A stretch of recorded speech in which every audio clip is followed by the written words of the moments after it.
Well, it's time to get rolling.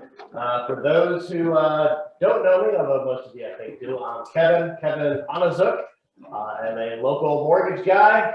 I've been doing mortgages since 1994 and do a lot of classes with War, and some of it's mortgage, credit related and such, but a lot of it is marketing and business development. I study those intensely as part of my job and my career. And really, business development is the same for you all and for me. And honestly, a lot of it's the same for anyone in sales.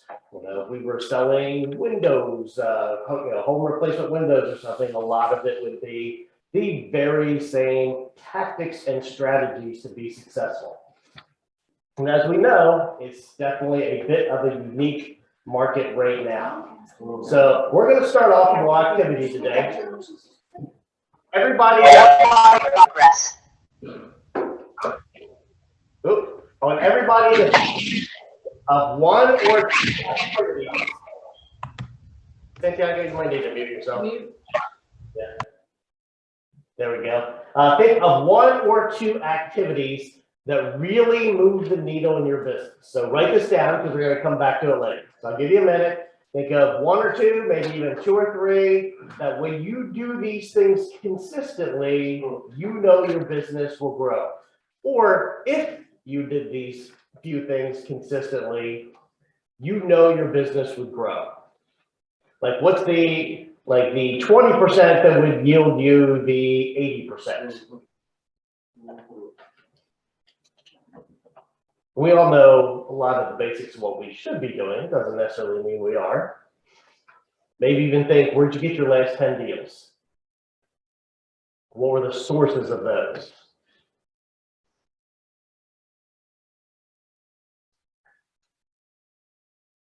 Then think about what you like to do, what you're good at, what you've been most effective at in the past.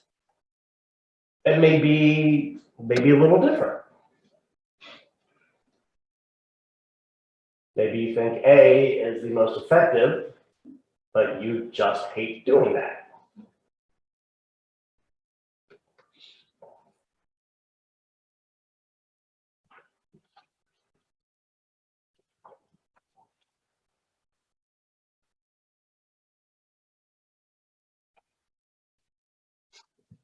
So y'all can finish working on those, and I'm going to keep chatting. Right now in the real estate and mortgage world, and really in the world in general, we've all seen our 401ks and the impacts that those have had lately.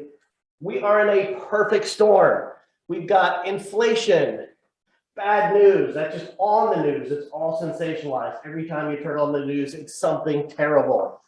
Today, woke up and we're evidently having a nuclear war with Russia. I mean, it's always something terrible coming up every morning. There's low inventory. Part of that's our fault. Last year and the year before, we refinanced everybody into the twos. Now they're not going to sell because, hey, why would I sell my $500,000 house to downsize to a $350,000 house if my payment's going to stay the same? And there's tons of equity out there. If you look at the average value of a home in the United States versus average mortgage, folks have 70% equity. So different than the 2000s. Actually, 29% is the actual figure of mortgages versus residential home values in the United States. So there's no forced inventory. There's not many foreclosures on the market because if people get into trouble, they can just sell and they can walk away with some cash. Buyers are scared. They see the bad news. They're thinking a mortgage rate of 3% is normal. And now that they're looking at something probably in the 6s, that's scary. Payments are higher. Falling stock market, gas prices are who knows what from day to day. What used to buy a year or two ago a $400,000 house now only buys $300,000. And all kinds of people last year were, oh, no, I'm just going to wait. Things are going to be cheaper next year. 2021, like, oh, no, I know things are going to be better. Things are going to be cheaper next year. House prices are going to come down. Yeah, the house prices haven't come down. They're not going to come down. And now folks are really sidelined, but people still need places to live. Affordability's down. We're headed towards a recession. Rents are high. There's higher monthly payments. And of course, there's the unfortunate folks that didn't use me for their pre-approval.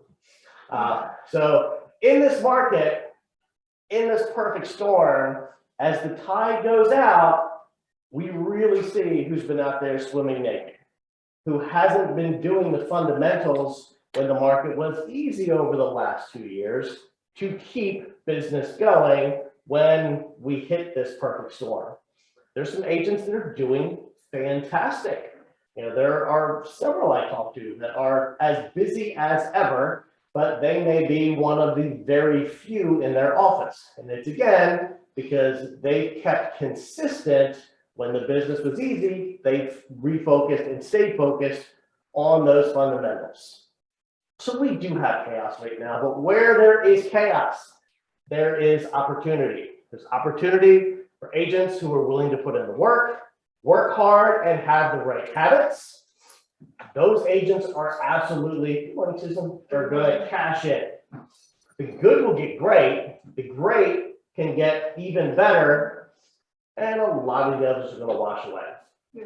I saw a thing on Facebook this morning that it was like a meme or something, and it was talking about how it's going to weed out the agents that came in when it was all the rage, when everybody was buying and selling, and the agents that are going to stick with it are going to end up being the great ones because they went through it like they were here for the storm. Yeah, you're exactly right.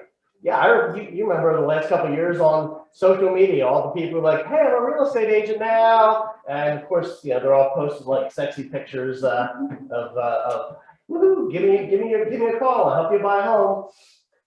Yeah, they're going to be gone. They're going to wash out. They aren't doing the fundamentals of what it takes to be successful. And most of them don't know how.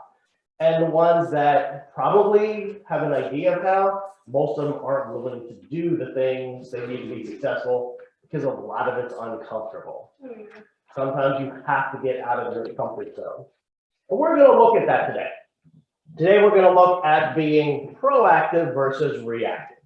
And we're going to go through fundamentals that work in any market. So when things are a little tougher and more challenging, it's absolutely important to double down. And when things are going great, it's important to do these consistently to make sure that when things do get challenging, because this is a roller coaster business. I was here in the early 2000s, 2006, 2008. I was doing mortgages. And just like you said, so many people washed out. Everybody jumped in, it was easy money, and so many people washed out. Having a real estate license can be like a license to print money. Absolutely. But you've actually got to work at it when it's not a crazy market like the last 2 years we've had. And today we're going to focus not necessarily on lead generation. We'll talk a little bit about that, but mostly relationship marketing. I bet most of us have leads, maybe some we don't even know about, that we're just not capitalizing on. So our focus today is relationship marketing and building on what we already have. Okay, we'll talk a little bit in general just about being competitive in this current market, in this current world. Applies to you all, applies to us. People are trying to take away our jobs, take away our bread and butter. Zillow is out there. They want to take away realtors. They want to, Zillow Mortgage wants to take away mortgage folks. There are folks that want to take our customers.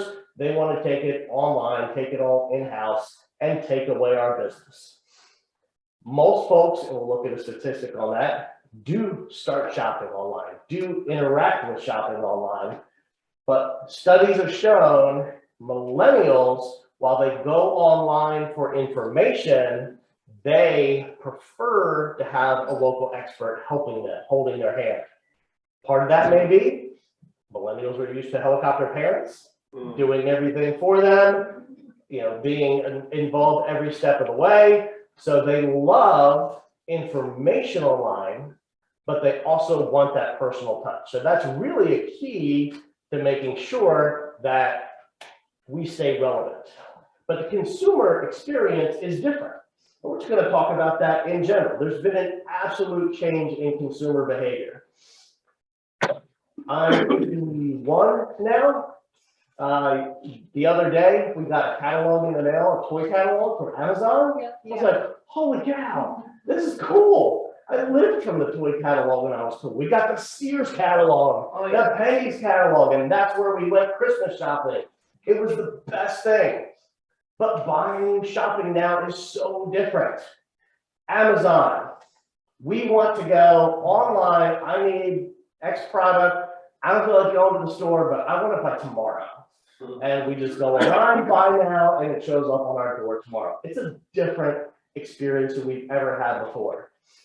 Young folks, millennials, they complain about Amazon. They hate Jeff Bezos. They're absolutely anti everything. But then, my kids, they're, I hate capitalism. But, they do that on their Apple, what's their Apple computer? I don't know what it's called. And, while they're ordering their Amazon, drinking Starbucks, they are consumers. They consume it very differently than in the past.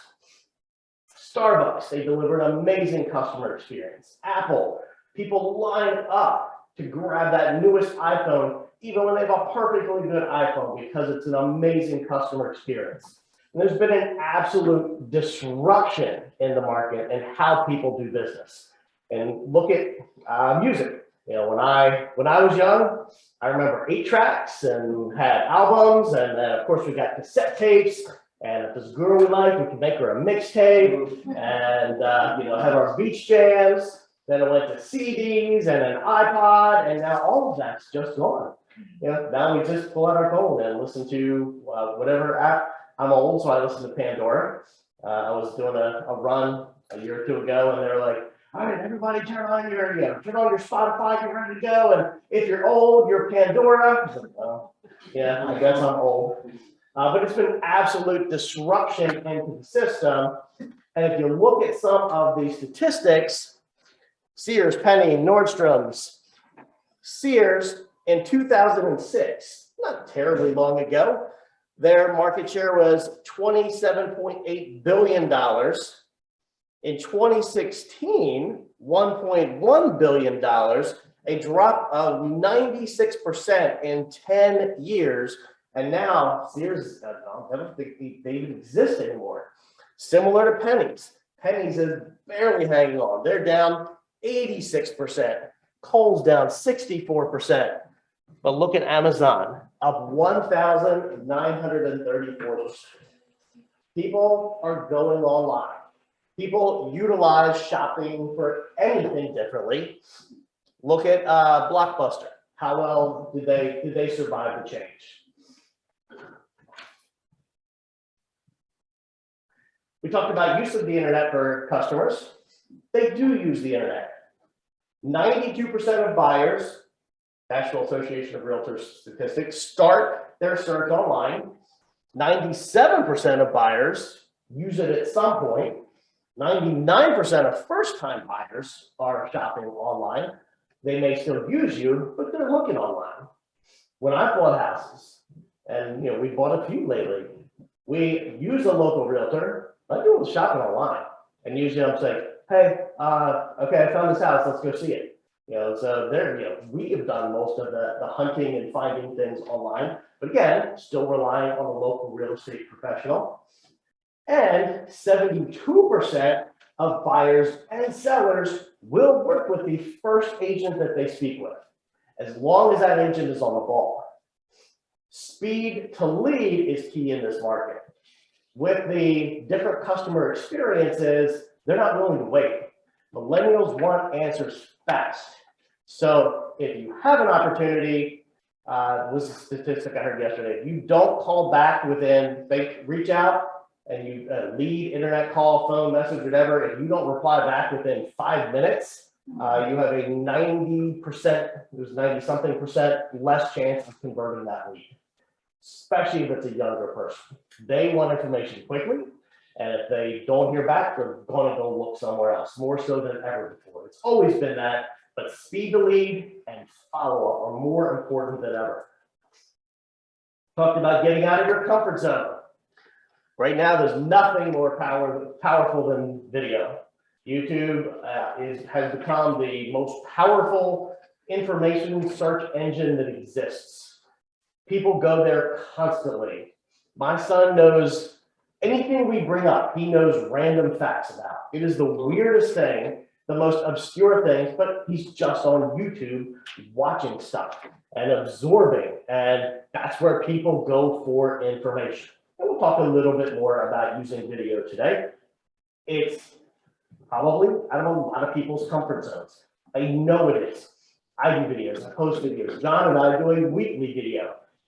And so many folks I talk to are like, oh, that's never going to be me. I hate how I look on video. Yeah, I do too. Yeah, I don't know, I used to be on James City County Board of Supervisors. Those are all televised. Never once did I watch myself. When I do meetings now, when I do recordings, never once will I watch myself, because like everybody else, I'm self-critical. I'm like, ugh, why'd I say that? I sounded weird. My voice sounds weird. I look fat. I need to lose weight. You know, whatever it may be, we're all very self-critical. So if you feel like, oh, I can't do video, it's not for me, we all feel that way. But sometimes you just have to do what is not comfortable to be successful going forward. All right, so how we're going to compete and win. A lot of it's going to be about brand building. And as we go through today, we're going to hit on some very important things. And at the end, I'm going to show you where you can go to dig deeper. Because a lot of the things we're going to talk about today, we already have classes on, and they're either on my YouTube channel page or the Ward YouTube channel page.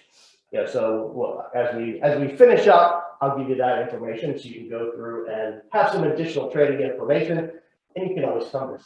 I'm always happy to help out. But brand building is the new sales and marketing at our level. We don't have the money to compete online with Zillow. We don't have the money to compete online with Amazon or Redfin or whoever it is. They just have too many dollars. They have too big of a brand name, but that's what they've done. They've branded themselves. Zillow is well known. We hate them. They're the evil enemy, but you know what? They're there. Until realtors get together and cut them off, the evil empire will always be Zillow, but they have branded themselves as the go-to place for real estate information and housing information. And the best way to fight back against them is to become your own personal brand in the market. So what if, oh, there we go. What if I told you there was a formula, a system that's guaranteed to bring results in your real estate business? Steady stream of referrals every single month. Can you imagine what that would do for your business, for your family, for your life? There's a formula to make it happen, and it's really easy, but it takes a lot of discipline. We call it the daily success plan. I'm part of a big nationwide mortgage marketing and coaching program, and they drill this into our head every single day.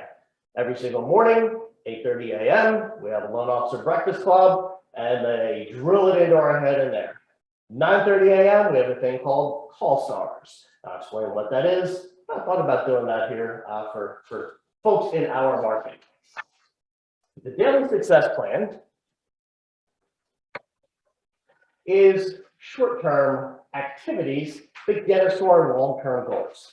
So when you do business planning, and I think that's all Rita's scheduled, we have a business planning class for maybe December for planning for next year, but that's longer-term goals. What am I going to do this year? You know, what are my sales goals? You know, what are my customer service and et cetera goals 1 year, 3 years out? You know, what is my team going to look at? The daily success plan is exactly that, daily. It's a systemized plan of daily and consistent activities to get you to your goal. Prioritizing the money-making activities, that 20%. If you do this consistently, it will 10x your business. All of this is from research from the most successful salespeople in our business and what they consistently do every day.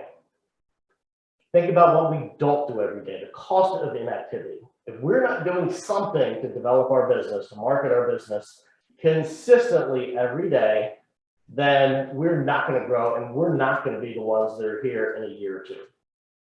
So the daily success plan, and I do this religiously every day, I promise. And that's why we still have a pipeline. The formula is doing 4 intentional things every single day. No matter what, it's a non-negotiable. If you have kids get off the bus at whatever, 4 o'clock every day, and you have to pick them up from the bus stop, you're gonna be there every day. That's a non-negotiable. And if you're not there, you're gonna find somebody to go do it for you. So a lot of this you do, and if you are on vacation or away, or just absolutely don't wanna do this, have someone else do it for you. The first one, we're gonna make intentional outbound calls to people who can refer us business. We call it 13 hellos a day. Number 2, write 5 personal handwritten notes to people who impact you. Express sincere gratitude. Share some encouragement. Say thank you, or I was just thinking about you. Something. Number 3, meet 3 people every day who can refer you business. And number 4, post on social media. Social media is important. Even if you hate it, even if it's annoying, it is important. These are the common thread activities of successful realtors, successful mortgage people, successful salespeople in general. We could talk all about going out and getting leads, buying leads from Zillow, the Great Satan, or whoever, wherever you want to get your real estate leads. I get calls and emails every day from people trying to sell us some sort of real estate lead or another. And let's face it, right now, those are all garbage right now. They're just not converting. There's just not a lot of quality out there. So today, we're going to learn more. We're going to focus on milking the cows we already have versus going out and buying some new cows from the farm. We're not milking our cows every morning. Why do we need to go out and get more? We need to focus on what we have, the most profitable, effective, and efficient way. And most of the stuff is low or no cost. Sure, maybe a few stamps with no cards and such. We don't need to be spending a lot of money right now. We are retracting on our spends. Where we used to throw money out at all kinds of things. When things are slower, we're going to pull back a little bit. We've noticed the leads that we don't buy a lot of leads, but the ones that we do buy, they're just not converting. They're just looky-loos. They're just weird stuff coming through. So, the key, we are doubling down on the daily success plan, but I've been doing it consistently for years and years. Timing. It is easy to get to work, whether you work at home in a home office or get to your office. It is so easy to get distracted. The whole 80-20 rule, that 80% of just mess can easily overtake your day. Emails, getting into email first thing in the morning is just absolutely the worst thing to do in your business because it is a time suck. It takes all of your time away. It distracts you. It can get you completely sidetracked from what's important in your business. We focus every morning, proactive, first thing in the morning of our business development time before anything else blows up. My coaching program, don't even open your emails. Sometimes I do. Sometimes I'm not always perfect with that because you do get curious, etc. But we block time every morning from 9 to 11 a.m. 2 hours. So try the pull-and-door technique or something else. The pull-and-door technique, I took a little snapshot there from Wikipedia. It's just kind of a time blocking technique where they batch it into, like, do 15 minutes of sales activities, take a 5-minute break or whatever it may be. That's probably a good way to start. And when I say do 9 to 11 a.m., if you're just getting started, don't pressure yourself that, oh my gosh, I have to be on the phone constantly from 9 a.m. to 11 a.m. every morning. That's going to be too much. If you start with like 15 minutes one week, then maybe 30 minutes the next week. It's okay to take baby steps and graduate into this. And we typically do Monday through Thursday, 9 to 11. Fridays is, we call it Freedom Fridays. You can have Fridays off. If you do 2 hours a day, Monday through Friday, or Monday through Thursday, you've done more than 95% of other agents that are out there. And other agents out there may not be doing much business. I saw a statistic, something like in the first half of this year, it was the number of agents that have closed less than 4 deals was like, 80, 90%, something like that. Out of the first 6 months, 80, 90% of agents closed less than 4 transactions in the first 6 months of the year. So we can't just sit back and wait anymore. If the phone's not ringing, we have to pick it up, even if it's not comfortable, or we just need to go do something else or find something else. Consistency is key. If you do that 9 to 11 every morning, you've done your money time. You've done your job for today. Everything else is just cake. Your listings, your showings, your listing appointments, returning emails, all that good stuff. Your business, your money time is the time that you focus on your business development. And you got to get up early and you got to show up early. There was a young realtor who washed out of the business.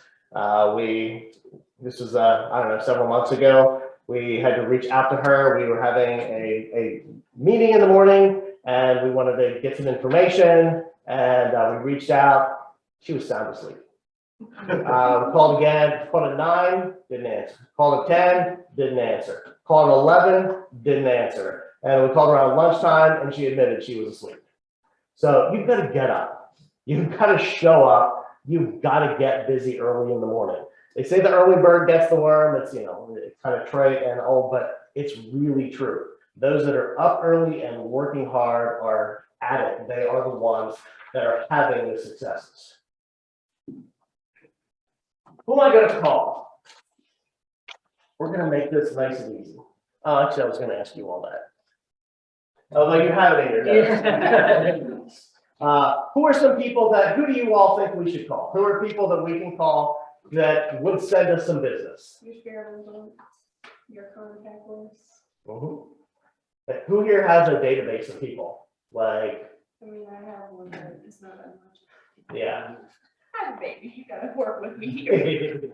Understood. Do my best. Your baby will become a good source of contacts going forward. You should call people that have strollers with you and say, here's my business card. Yeah. There's model groups around. There you go. That's a great place to meet people and network. But here's who I call. Here's who we can all call. Number one, we're going to start really warm. People that already know, like, and trust us. That's past clients. A lot of us drop the ball and don't keep in touch with them. Again, our statistics, show that I forget the percentage off the top of my head, but a super high percentage of people after the transaction were like, oh, my realtor was great. I would definitely use them again. It's like 70-some percent, 80-some percent, but then like 30-some percent actually do, because nobody ever followed up and they just forgot about them and they just happened to cross somebody else when they were ready to list and sell or buy again. We're going to talk to current clients. We're going to follow up on prospects. Prospective buyers, you need a lot of follow-ups. Again, we've all heard the statistics. You've got to follow up with somebody and 8 times before they do anything. I think that's becoming more and more the case, like much more than 8 times and a variety of different ways. We're going to talk to industry partners. They have business. We can talk to title reps. We can talk to insurance guys like Bob back there. We can talk to home inspectors, appraisers, contractors, anybody we know in our sphere. So even if we don't have a big database of past clients and folks that are leads and such, we all know a lot of people. We can call local builders. Hey, how's the building market? What's supply chain like? Just making contacts and having conversations. It doesn't even have to be a hard sales pitch. Financial advisors, great sources of referrals. Other real estate agents, call each other. You never know what opportunities you may have to help each other out. Community business owners. There was a mortgage person that I knew years ago that she would go buy donuts and bring them to Realtor offices, put rate sheets on them. So it's been a little while since we've done rate sheets. And she would drop off donuts and rate sheets every Monday morning. And one day she got too many boxes of donuts, maybe a Realtor office or something was closed. So she's like, I'll just drop it off at a couple of local businesses. And that got her so much more attention and business than dropping it off to realtors. It gets a lot of traction, it gets you noticed, and that's a whole nother group of folks that you can chat with. Networking groups, that's like your mom groups, your chamber, your BNI, your Rotary, Kiwanis. If you just join Rotary and Kiwanis and or the chamber or whatever, and just go to the meetings and smile and have a cocktail and some snacks and stuff, that's not going to develop your business. You've got to network and ask and follow up. We'll talk about that too. But then there's your circle, family, friends, neighbors, parents, your church, book clubs, whatever you do, you know a lot of people. The one challenge that a lot of us have is call reluctance. Anybody here reluctant to just pick up the phone for 2 hours? Yeah. I'm one that comes from the age where we just text. Yeah. So, I mean, I don't like calling people. I don't like answering my phone, really. I mean, I answer it, but I mean, you do. It's a tough job. Yeah, I mean, you answer it and you're like, hello, and you don't know if it's gonna be a sales call. You don't know if somebody's just calling for business. You don't know what you're gonna get. And I just come from an era where we just never had to do that. Yeah. I mean, when I was in high school, I'm only 22, we had iPads that we did everything from. So I just come from a very technology based. Yeah, absolutely. And they don't like talking on the phone. My kids won't talk on the phone. My little sister who's 16, my mom makes her, well, I come from a farming family and they're very traditional. And I mean, they made us call people. She's like, if you have a problem with your phone, you're calling customer service. I'm not doing it for you. And it's very uncomfortable. Yeah. She hates doing it. But you've got to get out of your comfort zone. Absolutely. Because you've got to function. Young people can't even write a check. Nope, no. They They don't don't do that anymore. don't own checkbooks. My kids all have bank accounts. Not one of them has a checkbook. They couldn't write a check if they had to. So it's just a different experience. So with millennials, not only is it tougher for millennial younger folks to pick up the phone and make phone calls, but you're also going to have a harder time getting them on the phone. But it's still important that you do that. They may reply to you via text. You may end up having text conversations, but it's part of the package. But call reluctance is a big deal. It's tough, but again, sometimes we're going to have to do some things that make us uncomfortable to be successful. Let's think about, let's say you worked for Virginia Lottery and you had someone that won the lottery. Jackie, you just won $1 million from your lottery ticket. Would you all be hesitant to call Jackie to tell her she just won $1 million? No, you'd be super. Jackie, oh my God, you just won $1 million. Well, guess what? Look at the service we're providing. We're getting people housing. What impact does that have on their family, their future? It's still regarded, real estate is still regarded as the #1 investment opportunity. It's the #1 source of wealth for most Americans is equity in their home. It's safety and security for their family. You're calling them with excitement. You're calling them with good news. They may not realize it, but you're calling to help them, to help put them, their family, and their future in a better place. So just think about that going into it. Hey, you're just calling with some good news. You're calling with some things to really help them out, and it can be life-changing.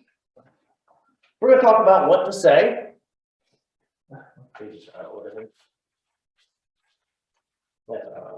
Okay, what are we going to say? I use scripts. I'm on the phone all the time.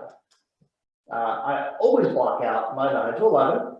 And when things are slow, I will be on the phone all day.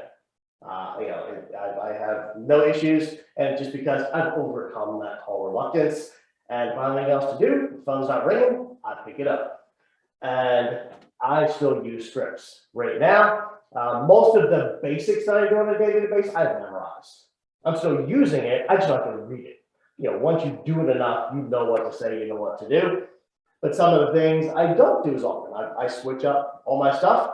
Like right now on my wall behind my computer, I have just a sheet printed out with a script for when I do video messages. So when I do video messages, I can see it. I'm going to kind of put it behind my camera so I can remember it and kind of recite it until I have it down comfortably. And it took me probably, I don't know, a week of doing video messages, sending a bunch of them till I got it how I wanted it. So a lot of the scripts, you're going to fine tune. Some of the ones that I'll give you have already been fine tuned. You can just use it. I didn't print all of them for now. I'm going to email them to you. I've got like a script book to cover a lot of different things to say when you pick up the phone and call, when you send text, all of that, and make it your own. This is just an idea, some things that do work, but it's got to be comfortable for you. It's got to sound like you, but it's okay to write it down. It's okay to read it. It's better to do something poorly than to not do it. So it's better to make the call and read the script and even mess up a little bit. It's better to do that than just not make the call. It's better to do the video and feel awkward than not do it. By the 10th or 20th video that you do, it's just going to be second nature. It's going to get better. The just ask, this is the line that I use every day, constantly, all the time. Talk, have a conversation, and say, oh wait, I'm on the wrong screen. What do you say? This is I say, Kevin, your mortgage guy. This is Kevin Onizuk, your mortgage guy. Just called to check in on you guys. And then we have a chat. And then finish off with something like, well, I don't want to keep it for very long. I know it's a busy time of year. Oh, by the way, if you have any friends, family, coworkers who are looking to buy, sell, or invest in a home and could use some honest help, I greatly appreciate if you pass along my name and phone number. I say buy, sell, and refinance. I put buy, sell, and invest. We call it the 3x3. Friends, family, coworkers. So get some thinking. Friends, family, coworkers. And then anybody looking to buy, sell, or invest. It is even saying, hey, do you want to sell your house? Do you want me to buy you another house? It's like, hey, who do you know? You or anybody you know, friends, family, coworkers, anyone you know. And then pause. Because most folks will say, okay, or whatever. Most folks won't like say no, like, if you have anybody, but that's more like, do you know? I just actually reread that. Do you know anybody looking to buy, sell, refi, whatever? If they say no, may I ask you a favor? Yes. You hear of anyone? Can I count on you send them my way? So you can phrase that a few different ways. So I say, hey, if you have any friends, family, coworkers looking to buy, sell, or refinance, always appreciate it if you send them my way. I'll take great care of them. I'll give them great, honest help and service. A lot of folks will go with, who do you know? Instead of, when you find somebody, ask, who do you know? And if they say, I don't know anybody right now, that's when we do that. Hey, then can you do me a favor? When you do find someone, will you please remember me and send them my way? That's a little bit more of a direct sale than, if you come across any friends, family, coworkers. Do you follow up your calls with a text? Thank you. It was delightful to chat with you this morning, yada, yada, yada. Sometimes, it kind of depends on the interaction. So if it was just like a conversation I had with somebody that's maybe a past client, typically no, because we just had that conversation, et cetera. And then I'll be following up with again in other ways in the future. But like if it's a prospect, I definitely do. So prospect, we chit chat, whatever it may be. I follow up with emails, texts, and video texts. The video text is the most effective way because if it's somebody you don't already have a relationship with, it develops that know, like, and trust. When they see your face, they hear you're talking. People want to do business with those they know, like, and trust, and it differentiates you from Zillow, from Amazon, from whatever it may be. So that's developing the rapport and the relationship. So if we learn anything in this class today, if we come away with anything, it's about asking for the business. Not only picking up the phone and making calls, doing follow-ups, but we have to ask. We can talk all day long, but if we don't ask for the business, we aren't going to get it. There's ways to even make some of your prospecting faster. Once you're really good, you can use systems like phone burner. And there's a real estate marketing handout that I think maybe briefly mentions phone burner. That's a great way to really maximize your calls. If you have a really strong database, you put everybody in phone burner, it triggers the call and even dials it for you. You say if they answer, you start talking. If they don't answer, you click voicemail and which voicemail you want, and it automatically leaves that voicemail message that you pre-recorded, and you can move on to the next call. That's also great if you have somebody calling for you. So we talked about if you are not available to make the calls, you're on vacation, whatever, or what if you just really don't want to? Have someone do it for you. Again, even if they're not as good as you, even if it's not the direct, hey, I helped you out, doing something badly is better than not doing it at all. But you can get great partners, and there's really good scripts on how to do that. Having someone else call on your behalf. I have help with it all the time. I've got a pretty sizable database, and I do most of the calling myself, but I have other folks in my office that help out. I have other folks in my office that help out with all of this stuff, even for social media. So social media, we'll peek behind the curtain, a little secret. Everybody in my office has my Facebook and Instagram usernames and passwords, and they're all on there all day long. They do birthday posts. So every time somebody has a birthday that pops up on Facebook, they go in, they post like that, they do a customized, hey, happy birthday, John, and like put a little cake or a little graphic or something and post it on their wall. I don't do that. They do posts on my wall. They do comments on my wall. We'll talk a little bit about social media, but social media is very narcissistic. We post something and then all day we're looking to see how many likes and comments we got. That it's a little bit of a high. It's a dopamine thing. So to be super effective on social media, we're going to talk about what to post and stuff, but commenting on others is important. And you can highlight favorites, so you can go and see that those people, what they posted, make them referral partners, make them past clients as your favorites, so you can do hits on them. Many of you are favorited in my Facebook, and when you post something, myself or one of my people will go in and say, oh, that's cool, congrats, great job, or do whatever it may be. So it keeps that other person engaged, and it gives them the happy feeling like, oh, Kevin liked my post. Kevin said congrats on my whatever.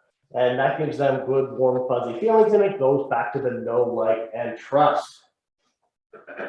When we're making our phone calls, we look at our statistics, and we're going to talk about tracking. We look at offers minus no's equals the money. So let's say we make 100 calls. And let's say we make $6,000 in commission once we close a loan. So let's say we make 100 calls and we can get one closed deal. That's very reasonable, especially with the people that we're going to be calling. That's $60 every time you just dial the phone. Just pick up and dial the phone, you make $60 every single time. And every single time somebody says no, or like, nah, not interested, or whatever, that's just one step closer to your one that's going to say yes. So your number of offers, say 100, minus the 99 no's gets you that one. That's where the money is. So if you say out of 100 calls had 20 conversations, that's going to be a net return to you of $6,000. That's $300 for each conversation that you have. That's pretty staggering. And those are realistic numbers. It's a little tougher right now, but spring's going to be here soon. And the consensus is we'll be over the worst of it by then. We just got to hang on till spring. But these activities that we're doing now, they will yield immediate results, but it also is future results. What you do today, you're really going to start to see come to fruition 30, 60, 90, even 120 days from now, even spring. What did it for me? I've been doing this for years and years and years. When the pandemic hit, my phone went crazy with refinances. They got calls, they got offers, everybody wanted to refi them. Every time they got a call and offer, they called me because like, hey, Kevin, I got this in the mail, I got this, someone told me this, because I've stayed in touch with them constantly. It really works. When we do the just ask, do it anytime you see someone, anytime you talk to someone, even when you're out showing homes, even when you're on a listing appointment. Put this in the back of your head. Everybody has their elevator pitch about what they do. This is your pitch of, hey, my friends, family, coworkers looking to buy, sell, or invest, please send them my way. And don't overthink it. We talk about calling past clients. Somebody in here is thinking, well, I haven't called this person in like 3 years. It's gonna be weird. Like, hey, hello, I know I haven't called you in 3 years, but I just want to call and say hi. It's not gonna be weird, trust me.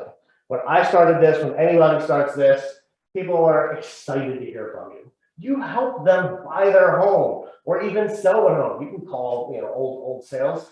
You did something for them. You impacted their life. Like, hey, this is Kevin. I'm just calling to check in. How are things going? How's the house? Whatever it may be. They're like, oh, Kevin, it's so good to hear from you. The house is this, and blah, blah, blah. Get people hype about their house. Ask them about their family. You took them out on the road, looking at houses, etc. You know about their family, their kids, whatever. You see them on Facebook. You should be friends with every single one of your past clients and current clients and prospects on Facebook and Instagram or wherever they are. Twitter, you should be all over that stuff. Anytime we get a prospect, lead, client, realtor, anybody in our sphere, we immediately go in and hit Facebook, Instagram, Twitter, LinkedIn. I haven't really done TikTok yet, but I'm gonna have to start. It's headed that way. I do video, but I've been on YouTube. But TikTok is becoming more of a thing. So far, it's still a thing, I think, with a lot of younger folks. Jackie does a lot of TikTok. You get a lot out of TikTok? No, I get more off of Instagram, but TikTok, you get all different sorts of people. Yeah. It's a lot. It really is a Yeah, lot. you get Besides TikTok. everybody on TikTok, so. Yeah. Yeah. Yeah, I know a mortgage person who did a post on TikTok and it went viral, went crazy, but the stuff she got was just like bizarre. It's a good way to, I feel, get yourself out there and for people to see you and get known. But I don't necessarily know how many true leads into clients that you're going to get from TikTok. Right. Yeah. At least right now. In mine, I always put my other social medias in my little description of myself or whatever. That way they can go on Facebook or Instagram, meet me that way. Yeah. Into Yeah. a different social media. Yeah, that's a good idea. I mean, it's a good way to get your face, the know, like, and trust, so they can see you. So, It's all about consistently getting them to see you and know you and who you are. So don't overthink it. It's scary to pick up the phone the first time, the 5th time, the 10th time. But you know what? By the 2nd or 3rd week, it's nothing. You're just calling and talking to people. And start warm. Start with the people you know. Start with your past clients. That is so easy. And you've got to get a database together. And if you need help with that, let me know. My team can come help you. But they were at an EXP office yesterday. My business development rep manager was at an EXP office helping their agents get their databases together and uploading them into a follow-up system. So we can help you with that if you need help. And you know what? If you really don't want to make the calls, give me your database. I'll call them and say, hey, Jackie asked me to reach out. Jackie and I were just talking about you. Jackie asked me to reach out. That's the Doc Brown Street. We'll talk about that. I'll call them. I love being on the phone. It wasn't inherent. I had to learn it. You know, I had to grow and become that. But at this point, it's like my bread and butter. So we talked about phone calls. We'll go back to that a little bit. Let's talk about writing, handwritten note cards. It's easy to put somebody up on a follow-up system with emails and like automatically sent like recipes and cards and brochures and stuff. It's easy to do that. It doesn't work, especially not emails. People don't read emails. They're junk. We said anybody we've ever talked to, we put on an email drip campaign, and you know, we all know that we get so much of that crap was like delete or unsubscribe. People don't read it. Email's the least effective way to follow up. Still do it. You know, we still want to be following up. We still want to be doing emails, and I do emails, but least effective way unless it's a personalized email. And even some of those don't get opened up. But a handwritten personal note card where you can see the front is handwritten. There's services you can use that make it look like handwritten, but we don't even do that. We send an actual handwritten postcard. And who do you do those to? Surprise, it's the same people.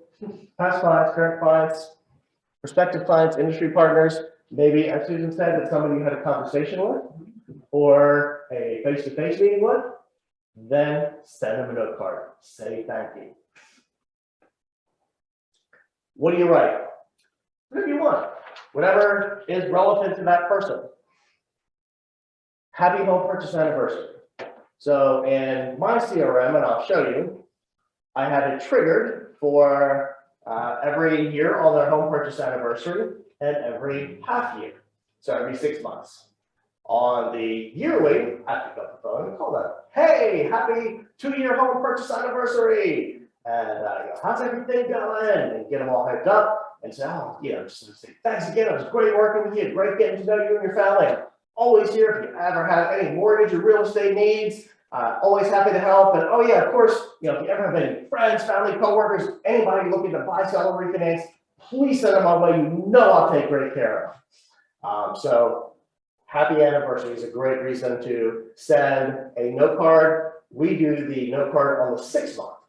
So like the actual anniversary we call, the 6th month, then we're just sending a note card. And that's an example of one. And that's not my handwriting.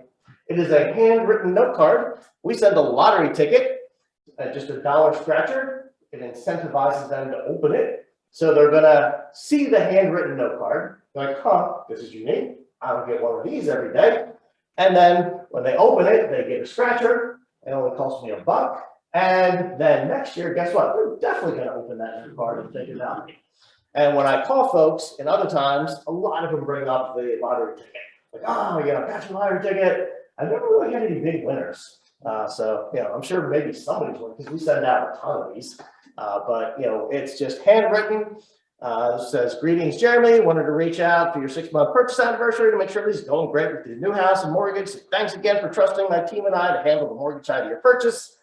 It was our pleasure working. I didn't even know what it said. It was our pleasure working with you. If you ever have any friends, family, coworkers looking to buy and sell, please send them my way. I'd love to help. I didn't put refi in there, but yeah, like I said, I'm not doing them. And if someone else can do things almost as well as you, even 80% as well, delegate it. And that's what we do. I don't have time to sit and write these out every day. You know, I'm doing other things, and people don't know that's not my handwriting. And it's a female, probably does look like a little bit more feminine handwriting, but nobody's going to open that up and go, ooh, Kevin's handwriting looks a little fun. Especially not millennials, because they would not want to sue my gender. So send a handwritten note card, and it can say whatever. Facebook, stalk, everybody. You can write something about what you saw on their social media. They had a grandbaby, they went on vacation. When my daughter graduated high school, an insurance person sent me like a congratulations basket to my office. I'm like, wow, that was really impressive. So for a business owner that you've been into their store, a small business, write them a note card, say, it was great working with you. What a great team you have. And you know, then you can follow up with that later and say, hey, how about I give a presentation to your employees about buying homes, homeownership, home buying, or investing, or whatever it may be, whatever they may have interest in. Who should I meet in person? It's the same people. So get face to face. Again, it's a lost art. Call them up, chat with them. Hey, let's get together for coffee. And do it without any major expectations. Don't be like, hey, if I'm going to coffee appointments this week, I better walk away with referrals from that coffee appointment. No, you're just networking. You're just reminding people you're there and that you care. And when they do something again, they're going to use you. But when they know somebody, they're going to use you. Anybody they know in their sphere. And keep it simple. Don't spend a lot of money. Unless, like, with realtors, if it's just a prospective realtor I don't work with, I'm not taking you to lunch. You're not just going to go out and get a free lunch on me. I'll go to coffee, but I'm not taking you to lunch. Just meet for coffee in the morning. Cheap, inexpensive. You can go Dutch.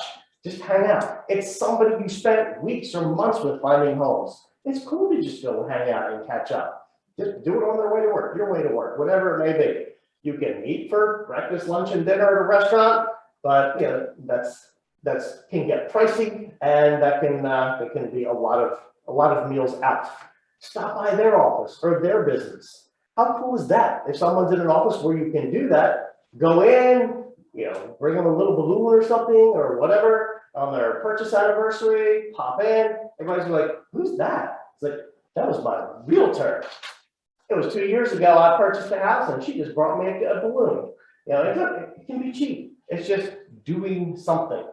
For a long time after each closing, we did payday bars with a balloon, just a payday candy bar. We put like a congrats balloon on it and gave it to the agents, typically like on the seller side, maybe the buyer side, it's not something we work with anymore. Just like, hey, congrats on a great payday. Hope we can work together soon. And we would just march it into the office. If they were there, we'd give it to them. If not, we set it on their desk. But everybody walks around and is like, hey, why did Susan get a balloon? It's just, it spreads the word in a way that a phone call or a text absolutely won't. So be creative, have fun with it, do things you like to do, go places you like to go. And you know what? If they can't go out somewhere, you can't go out somewhere. During the pandemic, we did all of it by Zoom. So hey, I just love to catch up with you. I can't get together for coffee. I just really would love to catch up. Let's Zoom tomorrow. Let's do a FaceTime chat tomorrow. It's cool to talk on the phone, but when you see each other's faces, it's warmer. You get that relationship better. There's nothing wrong with doing it on Zoom. If you have older clients, maybe they're not super excited about that. I can barely get my parents to do a video chat or conversation, but younger folks, hey, I'm busy. Sure, I'll chat for a few minutes on Zoom. In your face-to-face meetings, talked about stay warm with all of it. Start with your advocates, folks who know, like, and trust you, your past clients. Once you're comfortable with that, then move to the next. Then move on to folks that you've worked with once in a while. Somebody you've talked to that maybe you haven't caught up with. That's going to keep you pretty busy. Then last on your list should be cold calls. You can call people out of the blue, even if it's just somebody you kind of barely know. Just as a side, if anybody needs to use the bathroom or something, I don't usually take breaks and just go. So feel free to hop out, feel free to look at your phone or whatever. I know how our business goes. What was I saying? Warm, cold. Oh, sticky note. Sticky note script is one that I'll use. So the sticky note script, I use this a lot for, let's say, somebody involved in a transaction from a few months ago, or even a few years ago that I didn't follow up with. I'm not perfect. So maybe it's somebody who did it. The sticky note is something like, hey, I was just cleaning out my old files from 2020 and I came across the client file for 123 Main Street, and I had a sticky note on the folder saying it was really great working with Realtor Keith and to follow up. And I forgot to follow up. I forgot to give you a call. But I just wanted to reach back out because clearly it was great working together. Just want to see if maybe you wanted to catch up and see, how we can do some more business together. The sticky note. Hey, I was going through my desk and I found a sticky note on there reminding me like, oh my gosh, you were the best client I've ever worked with. And like I had all kinds of like stars all over it. And it just reminded me, I really wanted to call and follow up and say, hey.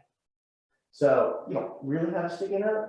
You're just saying, hey, I left myself a note. I had a sticky note on the file, I had a sticky note here, and it reminded me, and I just wanted to reach out.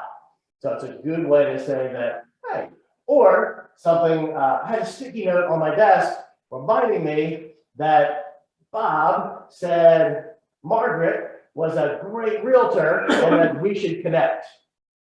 And you should probably have at least some intermediary, like, that could work. And, said, Bob, the insurance guy said Margaret. And then she's like, Bob, the insurance guy? I don't really remember Bob. Like, oh, yeah, y'all must have worked together on a transaction. He said you were great. And then just keep going. Like, don't get in the weeds like, oh yeah, well, I just made that up. No, just run. They're not going to be digging like, wait, I really don't know this Bob guy. This is not going to ever happen. And if it does, then you know what? If I really got down that rabbit hole, I'd be like, all right, you got me. I made that up. I was just really trying to call to get to chat with you, but you know what? I work hard. I'm going to do this for your clients and prospects. We're going to make sure that we are hitting it hard and whatever we need. So, if you get called out, you can figure it out. Face-to-face meetings. What do you talk about? Just be friendly. You're just out there to build good, strong relationships with people. Show them you care. Listen to them. The meeting's all about them. People love to talk about themselves. Talk about their business. Talk about what they do. Talk about their family. We use the frog script in this order. We start with family and friends. How's your family? What's going on? Or who is your family if you don't know them that well? You have a significant other, you have kids, you have whatever. Talk about the family. Then recreation. What do you like to do? When you're not selling real estate, when you're not, installing windows, when you're not, whatever, what do you like to do in your free time? Now, when I have these meetings, will already know, I'll go to Facebook and stalk them or social media or whatever. I don't even know what they like. I'll be prepped to talk about something that they like. They'll probably bring it up, but if they ask me what I like, I'm going to pick something from their likes to talk about that I like. And it's not going to be something I hate. Like, I'm not going to talk about quilting because they'll see through that. I don't know how to quilt. But I'm sure we have something in common. Maybe it's a TV show. You know what? I'm busy with work. I'm busy with investment properties, busy with family. So when I get downtime, I just like to decompress. I love to watch TV. And have you seen the show House of Dragons? Like, oh my gosh, yes. And boom, you've made a connection. So it's okay to cheat. Occupation. Hey, how's work? People like to talk about work. We don't talk about that a lot, but we don't want to talk about our side. This is an opportunity to intro dump on them on real estate. It's an opportunity to get them talking and sharing. Then, what are their goals for their family, for their future, for finances, for real estate? What are your plans for the next couple of years? If it's a business person, what are your business goals? What can I do to help you develop your business? Zig Ziglar says, if you help enough people get what they want, then you'll get what you want. So make it all about them, getting to know them. If they start to ask questions about you, give some brief answers, redirect it back to them. So it's all about folks liking to talk about themselves. You want to learn about them and go back and make notes. Hopefully you'll have a CRM. Talk about that a little bit more. Customer relationship management program or something where you keep notes on people. And then, as Susan said, that's a great time to send a text. As soon as you're done that face-to-face meeting, go in the parking lot and text them.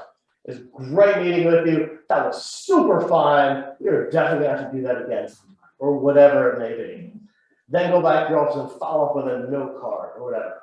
I've done things, just as one off the top of my head, there was a realtor in Gloucester, went and had coffee with them, And he talked all about like this soccer league that he volunteers for. He didn't have kids in the league. He just like volunteers and helps and manages and that, whatever. So I went back to the office and I ordered a bunch of soccer balls and sent them to him and said, hey, give these to your kids. So he does it as a community service. So it's not like I'm bribing him with soccer balls. Look here, you use this for your group or whatever.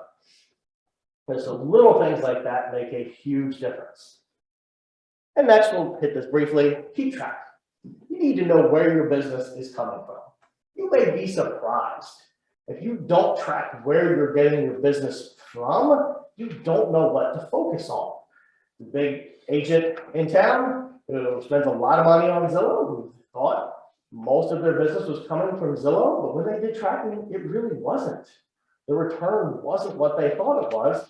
More of it was coming from their database, referrals, past clients. So keep track of where your business is coming from and study it. Keep track of your calls, your notes, anything, any interaction with the customer. I write down what we talked about. And every call I make, I write down what happened. So if I talk to somebody, I write down everything we talked about. If I just left a message, I just called, left message. If I send a video, whatever it may be, I'm going to note it. So next time I pull that customer up, I know everything. I know what we've talked about over the whole relationship, and I can reference that back. I know kids, grandkids, whatever that they talk about as that is important to them, I know to check in, ask about, etc. Taking notes is critical, and using some sort of customer relationship management and tracking system is absolutely key. If you don't track, you can't make improvements. And for me, the CRM is important because if I just had like sheets, I would never get my calls. I'm just not that organized, not that disciplined. When I come in every day, my CRM tells me who I'm calling today. It's got all of it there listed. I know who to call. I know whose birthdays are today. I have an advantage on birthdays because I get everybody's birthdays with a mortgage application, but I share that information with my top agent partners every year. I just print out all their customers and all their birthdays and send it to them. So they know that also. But people love their birthdays. Every single birthday, so maybe not always on the weekends. I always say I'm going to do it on the weekends, but they don't always.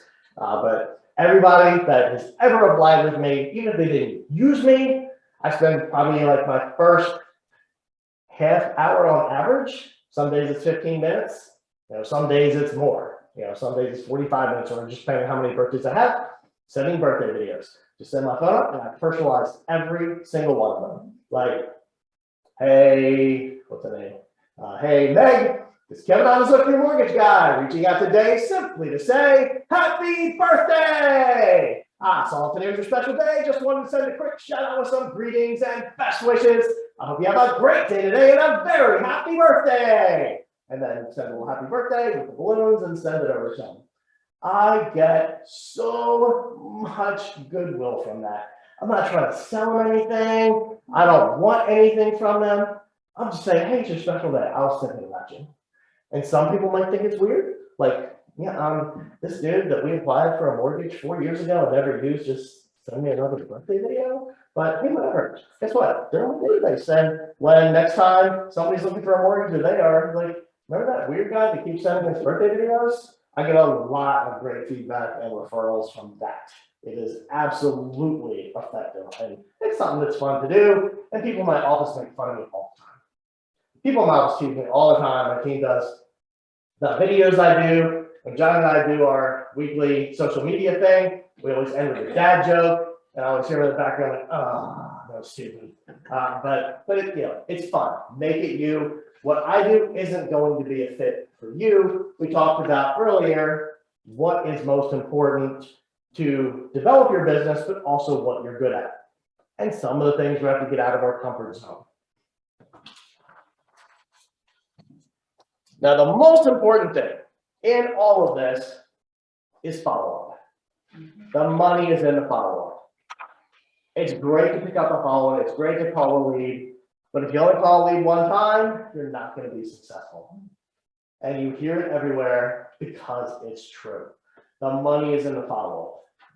Let's go back to milking our cows. We probably don't need more leads. We just need to follow up better. We want to be able to follow up with the leads that we do have, the ones that come in, the referrals, the ones that we talked to a month ago, a year ago. Because sometimes people's buy cycle is that long. You know, I call people for years. I call people until they say, stop, enough. I told you I'm not buying a house. I told you I already bought some. Oh, that's okay. I was going to see any questions, any questions about the real estate market. That was on, crazy news on and whatever.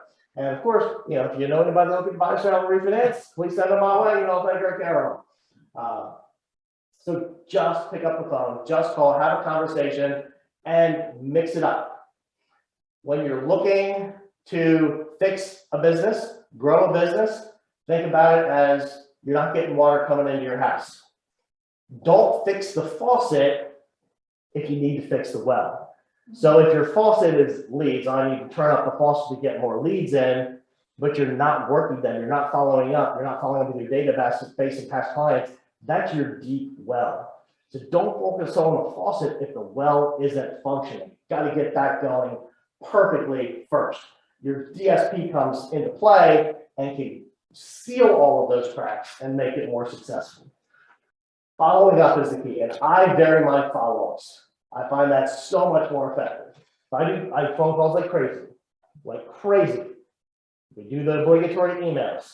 I do texts. So if I'm trying to call somebody, if I talk to them, that's great. And then the next time, if I talk to them, I'll probably just call them again because I know they answer the phone, we'll talk to them.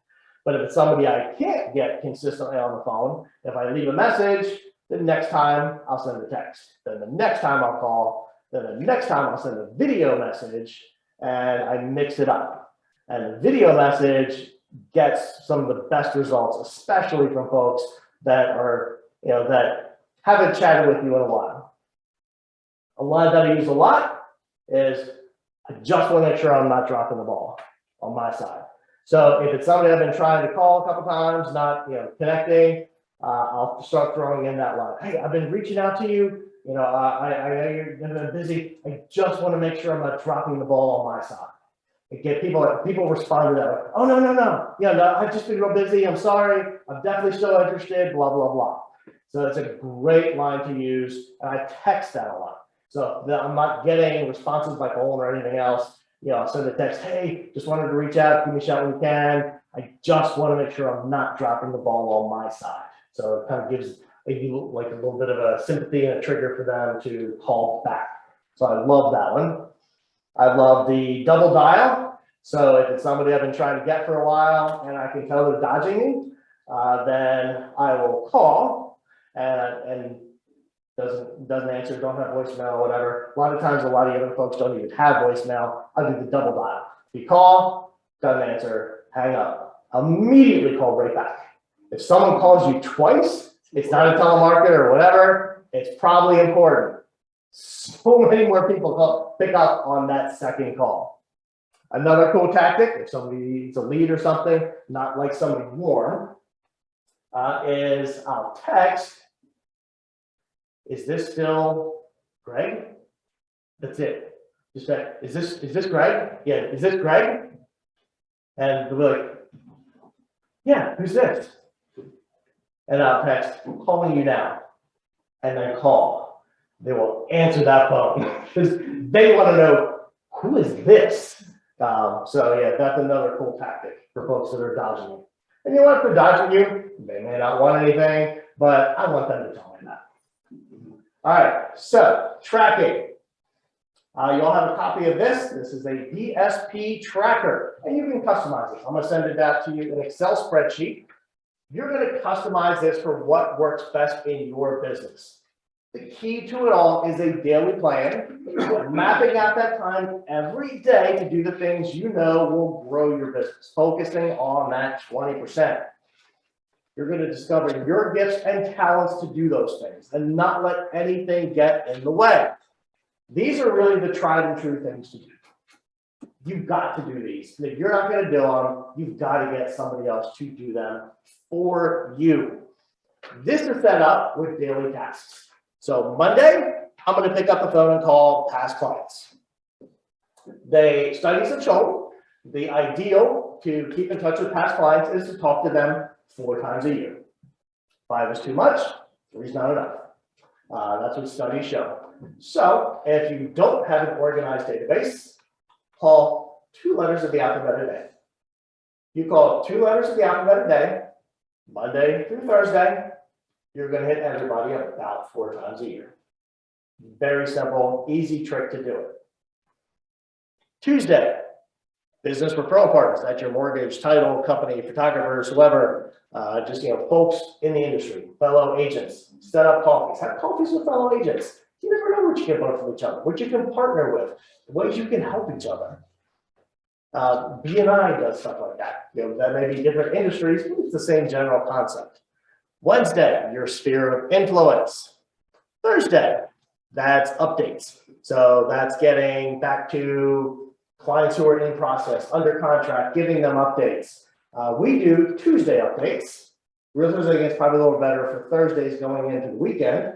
But towards the beginning of the week, we pick up the phone and call everybody that's involved in every transaction.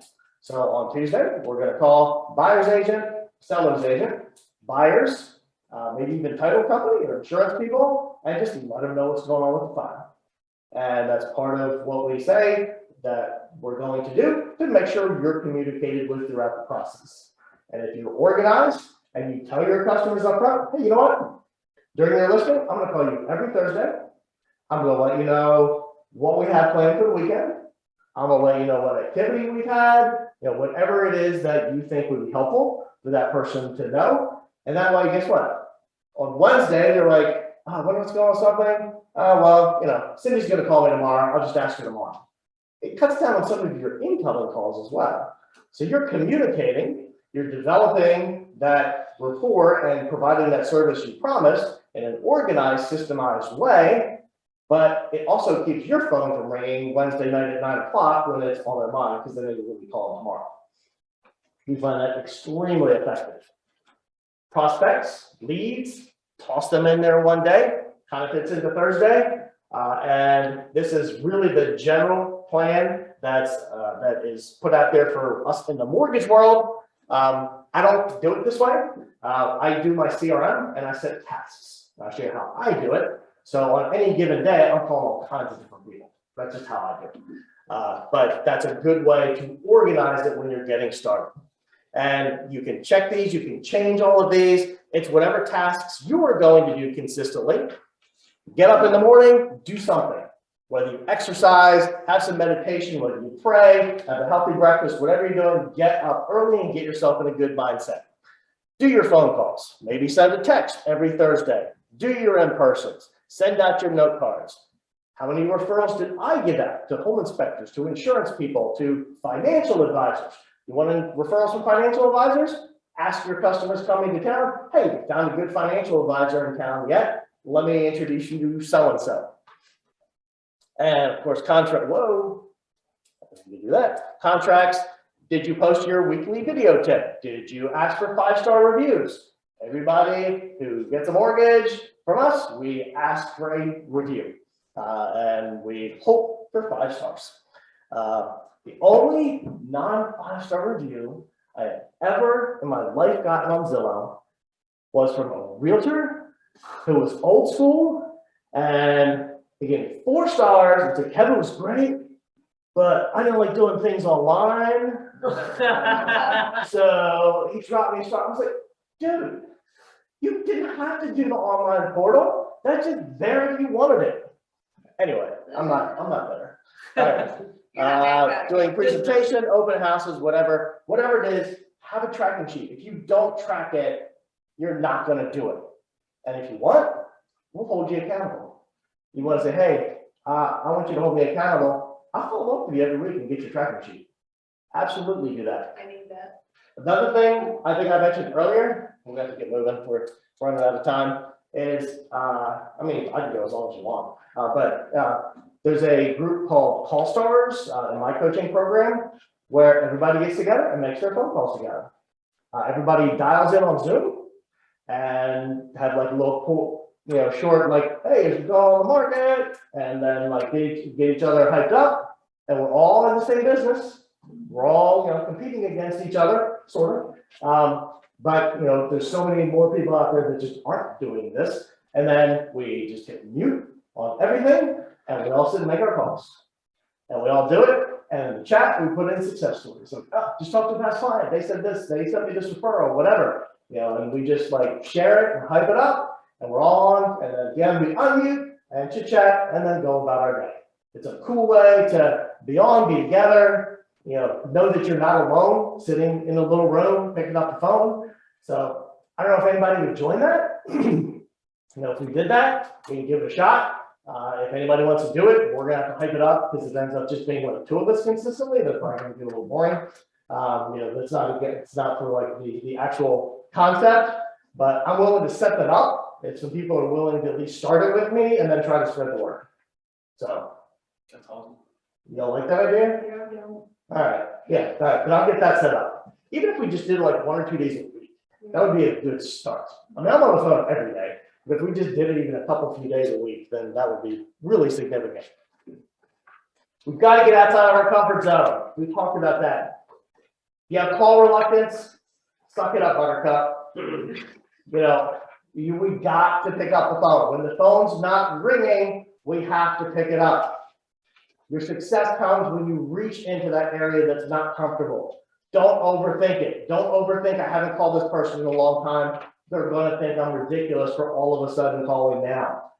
Call and say, oh, I know it's been a few years since we chatted, but I'm sure you've seen a lot of bad news on TV about like the real estate world. And I just want to give you a call and let you know that the sky isn't falling. It's okay. The house that I helped you buy, you're not going to lose your value. Economics of supply and demand. There's still not supply. There's more people that want to buy houses than there's houses. Prices are supported. Fundamentals are different than blah, blah, blah. Relax, breathe. Your house is safe. Your value is safe. We're not in a housing bubble. Just give them some reassurance. People are scared. People are worried. That's a great reason to call. But you've got to get out. You've got to put your face on a video. It is the future. Record a video once a week. Record a video once a day. It can be just explaining something that's going on in the real estate world. It can be explaining just a topic, like, and you all know the details of real estate, like the most common questions people ask you. Like in my world, APR, annual percentage rate. What is that? I record a video on it. Gift letters. People want gifts for down payment for closing costs. I have a video. I send it out. It's on my YouTube channel. I send it out with a link to everybody considering getting gift funds. Do it. It's going to be uncomfortable. If you're self-conscious, don't watch it. Don't look at it. Just post it. And I do takes all the time. I'm like, this is that. No, mess that up. That sounds stupid. I do that all the time. All right, so here's what I do, and we'll kind of run through. And social media. Social media is critical. You've got to have a social media strategy. I have classes on that recorded specifically. But you've got to be on social media. It's part of your branding. This is branding yourself locally so they remember you, they know, like, and trust you, and not some other big company somewhere else. So what I do is you don't want to be like every post you have, hey, new listing, hey, want to buy a house, hey, I'm a sales leader this month. We're all guilty of that. We in the real estate world, we love tooting our own horn. We love showing how great we are, the #1 agent and the blah, blah, blah, whatever. We're all about that. But people want to know you. People don't go to business pages. I have a couple business pages. People don't go to that. They look at my wall. It's people, people that know, like, and trust me. People I've formed a relationship with. So to stay real estate relevant, I do bad real estate pics. You can find those pictures anywhere. And it's just like crazy pictures, listings and bad real estate and whatnot. People crack up at that stuff. People send them to me pretty regularly because they know I post it fairly regularly. I like crazy, wild, OMG listings. If you go to, Zillow Gone Wild, they have like crazy postings throughout the whole country. And some are really fun. Like, I have fun looking at them and posting them, and a lot of people comment on them. Mortgage and real estate info, maybe once a week. I'll post something mortgage or real estate related. Personal and family stuff, as much as I can. That's what people engage with. They want to see me, they want to see my kids. Don't necessarily want to see a picture of what I've eaten. People want to see your face. They, if I'm like there with my plate, that's better than, just a plate of, hey, I had a great lunch today. People want to see you. They want to get to know about you, your family. Again, know, like, and trust. And video, I try to do at least one video a week. I do videos and send them to people individually constantly. The stuff online, I'm pretty good about that. My goal is at least one a week. And I used to have a service that I paid that would like edit it and make it pretty, but I stopped doing that and just basically talk. So you can have it all fancy and pretty, or just sit and talk. Most of the ones that do best are just talking for maybe a minute or less about something, a program or an opportunity or whatever it may be. And ongoing, so that's what I do every week, all the time. I find everybody, we talked about that. I do targeted ads, Facebook, Instagram, boosted posts. Probably everybody in here sees my targeted Facebook ads. So if you're on Facebook or Instagram and you're a war member, you're targeted. You're on my list. So you're going to see pictures of me pop up and, our commitments to our realtors and blah, blah, blah. And if you see here, this is just October 1st through 6th. This is my current Facebook ad. So I have to just random contacts, past clients, prospects, everybody in my database, but realtors. Just in the first 6 days of the month, I reached 896 unique people. I had 3,175 impressions. So that means of that 800 and say 900 people, each one of them has already seen my ad 3 or 4 times when they've gone on to social media. And I've had 11 link clicks out of it. My goal isn't really link clicks necessarily. It's more just about what you choose, because I know you can choose like what you want to get out of the ad. Yeah. That's what you choose. I just want my face in front of you. My realtor contacts, I've reached 384. So that may be 384 that Facebook found and connected me with. Maybe just, some work on Facebook. And at 384, I've had 1,200 impressions. So that 384 people have seen me, 4 times in 6 days of this month. And I've had 3 link clicks there. Another website promotion I have going down here that's actually for a short-term rental that I have. And I've had a reach of 2,397 people, 2,700 impressions. So I don't get a lot of repeats there because I have a big audience there. And I have about 100 link clicks there. I'm only spending contacts and clients $3 a day. Realtors $2 a day max. This is the max. And then the other one $2 a day. I don't spend much, just a couple bucks a day. We talked about that. Ongoing. Birthdays on Facebook. We talked about, you always say happy birthday. PMs, DMs, whatever. Private message, direct message them. Do that at least a couple times a year to pretty much everybody in my Facebook. Even some folks I don't really know that well. One of the sheets I gave you had a couple ideas of things you can do, private message. Around the holidays, one thing, just send a Facebook message, hey, happy holidays, thinking about you, blah, blah, blah. And if it's something in real estate, whatever, and that sheet, it says, don't private message more than like 25 to 30 a day, because then Facebook will start to consider it spam. And you want to reply, like, you personally reached out to that person, etc. But we're running out of time, that's in other classes. Technology, I'm not going to get into sales boomerang as much because HomeBot's the better one. If you're not using HomeBot, you're missing out. HomeBot is the most amazing customer follow-up program I have ever found. It gets such traction. I'd heard about it for years. I was slow to adopt, I admit it, but I picked it up about a year or so ago, and it's gone gangbusters. My clients love it. It's a system where it provides information depending upon whether it's a potential home buyer or an existing client. The existing client's really where it's at. So for homeowners, in this last send, It had 444 sends of emails. This is an email marketing that actually works. Email open rates, if you ever track those, are usually a couple percent, maybe, and click-through rates are almost less than 1%. My HomeBot had a 74% email open rate, unheard of. And of that, 35% click through and view the information on their home. So they get an email, this is your monthly home report, it's got all the information about their house and their mortgage.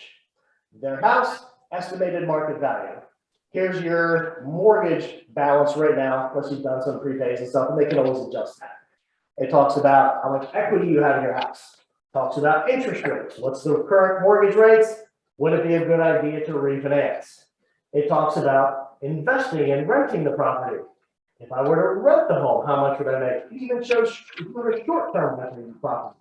Given market database, here's how much you could make. I get a ton of information from that. And it triggers them to provide information if they're interested in listing and selling. Hey, I'm interested in listing my home. What home improvement should I make? Or what information on your whatever. I get leads from this, from listings all the time. You all gotta go, you can go. I won't hurt my feelings. But it's a great system. More than happy to help you all get signed up. It's better if you partner with a mortgage person. You don't have to. But if you just do it on your side, all they get is the home information. If you do it with a mortgage person, it can combine it with their mortgage information as well. So if you're interested, great way to follow up. And I get leads from this all the time that I send back to my partners. So if somebody triggers about wanting to list their house or something, I call up and say, hey, hey Rita, so-and-so past client is interested in some information. They may be looking to list their house. And they're like, oh, sweet. You know, because maybe they haven't followed up with Rita in a while. They didn't contact them. I send it back. And if it's an orphan, like somebody I just had last week, the realtor left the business, and I got to send that to another realtor who actually loved me for that. I do everything for follow-ups in the CRM. The minute anyone sends me a lead, a prospect, I put it in my CRM and I have follow-up triggers. Emails and follow-up triggers. Past clients, birthdays, home purchase anniversaries, they all show up in my tasks. Is there a best CRM system? The best one really is just whatever one you will use. So yeah, there's not any particular one. There's like Lion something.